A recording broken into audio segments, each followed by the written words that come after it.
আমি কোথাও রাজপথ থেকে কোথাও আমি পিছপা হয়নি। সকল আন্দোলন সংগ্রামে আমার অংশগ্রহণ ছিল।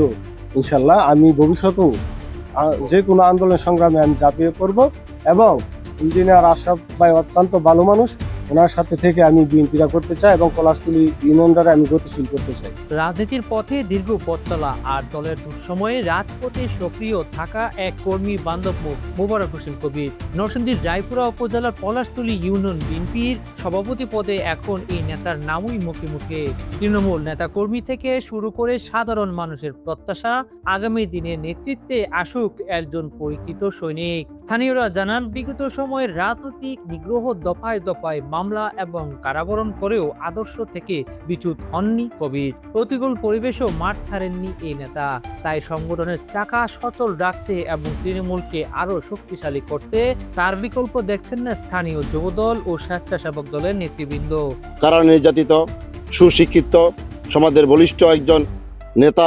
ওনাকে যদি সভাপতি বানানো হয় তাহলে আমাদের যে নেতাকর্মী আছে, ওয়ার্ড পর্যন্ত, গ্রাম পর্যন্ত যে নেতাকর্মী আছে, ইউনিয়ন গ্রাম পর্যন্ত যে নেতাকর্মী আছে, আমরা স্বস্তির পাব। ওনার সাথে দীর্ঘদিন ধরে চলাফেরা করি, অনেক গরিব দুঃখী মানুষকে সহযোগিতা করে, বিভিন্ন কারণে বিভিন্ন অর্থ দিয়া, শ্রম দিয়া দলের জন্য অনেক ত্যাগ স্বীকার করে।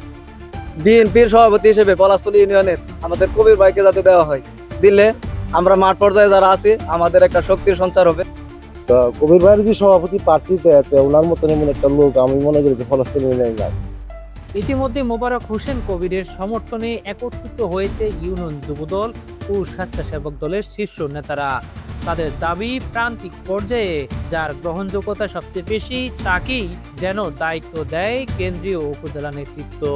এখন দেখার বিষয়, তৃণমূলের এই ভালোবাসার প্রতিফলন দলীয় সিদ্ধান্তে কতটা গুরুত্ব পায়। তৃণমূলের প্রত্যাশা আর ত্যাগের মূল্যায়ন, এই দুইয়ের সমন্বয়েই কি তবে ফিরছে পলাশতলী বিএনপির নতুন প্রাণ? উত্তর মিলবে সময়ের সাথে। মেহেদী হাসান, ক্রান্তিকাল।